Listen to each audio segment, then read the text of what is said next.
je crois pouvoir dire que les Algériens devraient, me semble-t-il, se réconcilier de telle façon à dire que nous sommes des Algériens et que ce qui nous unit, ce que vous disiez tout à l'heure, est de loin plus important que ce qui nous sépare. Et de ce fait, il faut se poser la question, qui sommes-nous? C'est tout, aussi simple que cela. Nous sommes des Algériens.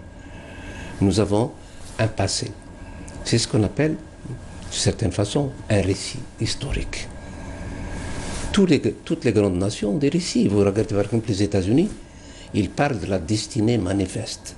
C'est-à-dire Dieu a dit aux Américains de gouverner le monde, la destinée manifeste. Pour vous, il faut commencer par la base, se réconcilier avec soi, avec son histoire, avec le récit national. Enfin, tout est lié. À partir du moment où vous avez la conviction qu'il nous faut des repères identitaires. Ces repères identitaires, c'est en quelque sorte les fils d'une tapisserie qui font que nous allons, le récit national, c'est une fresque que nous allons mettre en place en essayant en quelque sorte d'être généreux avec notre histoire.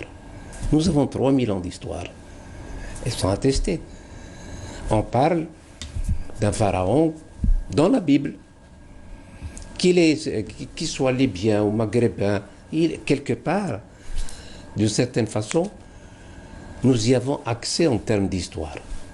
Ensuite, évidemment, il nous faut un certain nombre de jalons historiques pour dire que nous n'avons pas jailli du néant. Nous sommes là. Massinissa battait monnaie il y a 2000 ans, 2200 ans, pendant que l'Europe était encore dans les troglodytes. C'était des troglodytes. Ça veut dire quoi? Ça veut dire que Massinissa, c'était en quelque sorte le confident, pour ne pas dire l'Aguélide qui discutait avec Rome, quand Rome était à son apogée. Et donc à partir de ce moment-là, pourquoi dire que Massinissa, ce n'est pas nous? Quand vous voyez des Tunisiens qui mettent sur leur billet de banque Massinissa, il y a une appropriation à se faire, une réappropriation à se faire. Nous n'avons rien à cacher, au contraire. Il faut un récit généreux. Évidemment, il y a des zones d'ombre. Il faut assumer. Mais sinon, on n'ira pas loin. Le récit historique, c'est une constante de toutes les nations. Quand vous parlez de la France, vous dites « Ah, Jeanne d'Arc ». Qui si elle a véritablement existé? Mais c'est l'un des repères identitaires. C'est l'un des marqueurs identitaires.